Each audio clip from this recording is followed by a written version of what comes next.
this narrative about gentrification happens over and over and over. And I was like, man, I know a few of us that are flipping. I don't know anybody that's really trying to get into the development game and kind of change the narrative so we have some control over that. So 2013, that's when I decided to kind of get off into that. So when you buying land in 2013, was that the next step? I didn't know what I was going to buy. I just knew what I was going to do was stop flipping and try to figure it out. Okay. So I just started talking about it, and man, it came full circle. My same line brother that helped me get into the game, he had an old tenant reach out to him that used to be in one of the properties and say, hey, I'm over here in 5th Ward, and the landlord over here isn't taking care of the property. I think he's on drugs. And so, what he heard was opportunity. So he reached out to me, and he's like, man, I think we got an opportunity to go pick up a few houses over here. So I went to go meet with the guy, ended up being a whole block. He had a grocery store on it. How much was that? Okay. True story, at the time, this was in the hood. It wasn't worth nothing. It was probably worth $300,000 the whole block. The whole block. The entire block. Everything was kind of run down. But it's in the area where you tell somebody I'm about to go spend $300,000, they're like, man, are you crazy? Right. It's the hood. It's the hood. Yeah, nothing but drugs and prostitution over there. You're going to waste your money, So what I ended up doing to talk him into doing the deal, I offered him $400,000 for it. So, but of course I didn't have the cash to pay $400,000. So he actually had inherited the property from his dad. His dad was like a real estate tycoon. Had like 26 blocks over there.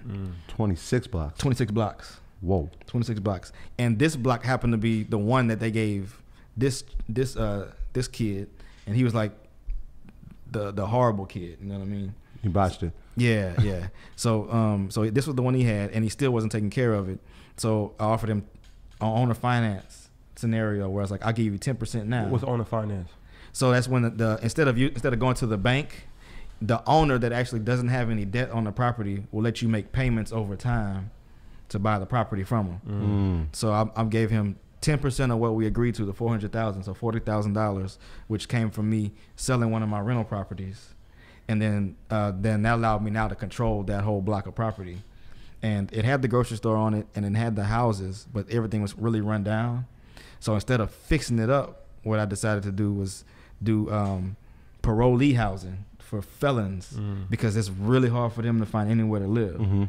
So I would rent them out a single room in each one of the houses, charge them $350 a month. It was something that they could afford because of the type of jobs they could get. They didn't have much income. Or was that like a halfway house? Pretty much like a halfway house. Okay. Yeah, they call them SRO houses. And then so the state pays you that, right?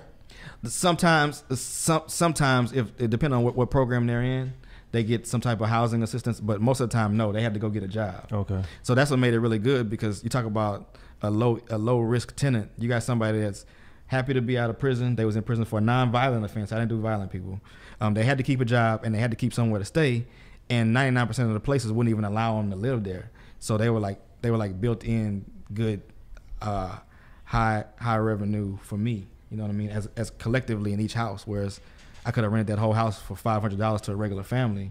Now I'm making $1,100-$1,200 off that same house, with this program. And because you were renting the rooms? Renting them individual rooms. Okay. And most of them had trades. So they were like carpenters, electricians, plumbers. They all learned their trades in prison. Yeah. So anything went wrong, I just drop off materials. They would fix it. Oh, wow. You know what I mean? The wind is built in. and they were just happy to have somewhere to live, Yeah. So that worked out. That was a win-win, man.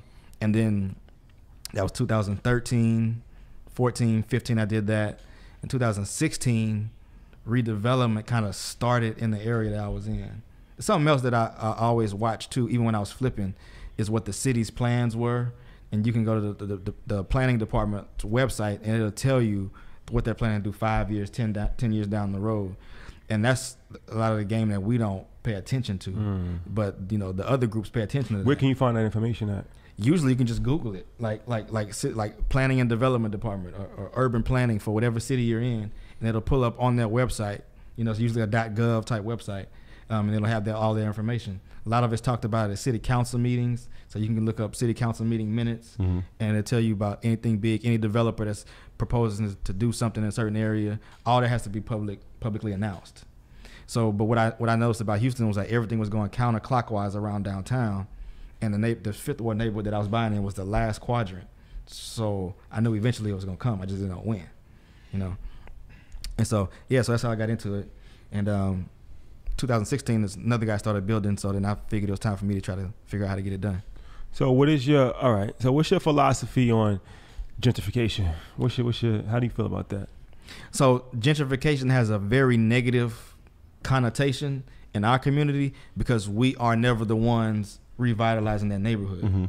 And what happens is the people that are revitalizing are looking out for themselves or their own groups. It's not that they don't care about us, is that they have their own personal agendas that they're moving forward. And so we can either continue to watch it happen or we can participate, right?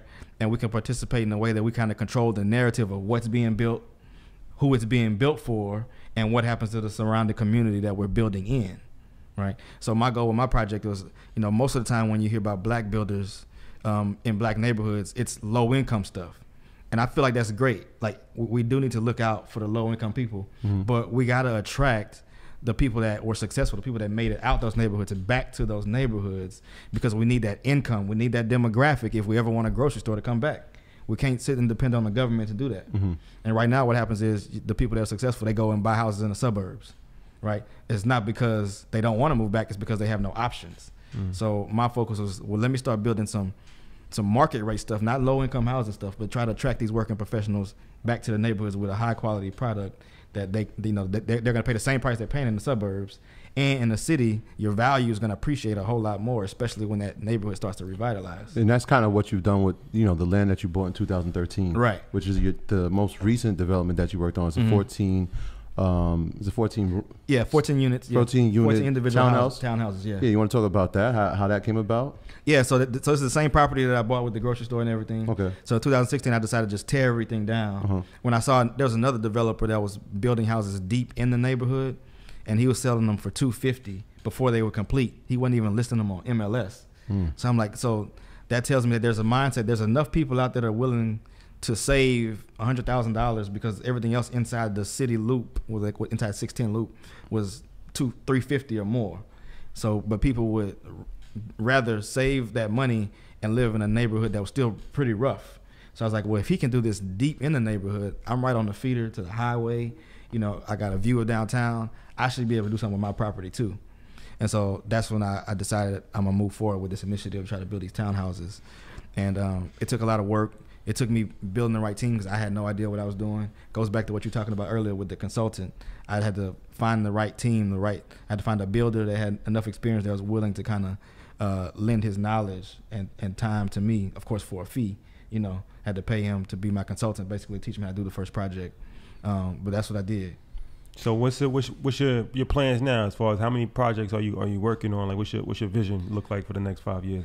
Next 5 years, I want to finish this project, which will probably be finished next year, and I want to continue to build the same model in the same neighborhood. I kind of want to make this like a real world example that can be duplicated in other cities. Like we can go in, we can buy the land, and I didn't mention my entire team is from the community too. Mm-hmm. So like my builders, my real estate brokers, my insurance brokers, everybody. Contractors as well? Contractors as well, yeah. I'm working with a black builder. So, and it's not just anybody, it's people that got good reputations, but we kind of always silo ourselves and we never really collectively work together on stuff. Yeah. So, and the goal, and the most important part of all of this, whether you flipping, another industry a lot of people in is wholesaling or building new construction, is ensuring that you put the product in front of the right end buyer. Because if you flipping, you call yourself buying a block, but if you're not watching who you're selling to on the back end, right, you're still gentrifying the neighborhood. Yeah. So my goal is really to educate us on, like I said, the working professional on why it's better for you to buy over here. Yeah. So I'm building the first 3 now. Got contracts on 2 of them. Both of them are young black professionals, basically oil and gas professionals. That's townhouses, right? The townhouses, yeah. I got a dentist, a black dentist from Dallas that's looking at buying one. So it's all about making sure that we create that model, because right now that gentrification narrative is the only thing that's real. Mm-hmm. And for our people, we do better when we see examples of something that's actually working. And so when this is complete, I want to make sure that this model gets as much exposure as possible. It's not about me making all the money. I want people in other cities to do the same thing, to say it's possible. We really can't do this, and this is the example. How do you evaluate like what area you want to? I know you say you look at the city plans, mm-hmm, but do you have like a set formula, or is it just kind of like you just know the area and you just kind of have a good feeling? Because you can buy in some bad neighborhoods and they don't get better, Right. So it's like, I mean, how do you know like this is probably going to get better? It's all about your network, because you got to be talking to people in the industry. So a lot of the realtors that I work with, they work with builders, and you know, you got to have a network of commercial realtors around you too, because they know where the commercial developers are looking at, what areas they're looking at. So it's a lot of it's word of mouth in addition to what you see on the city plans, you know. But yeah, you got to have your foot in the door. You got to be on the inside, understanding where they're moving, and you just kind of ride that wave along with them.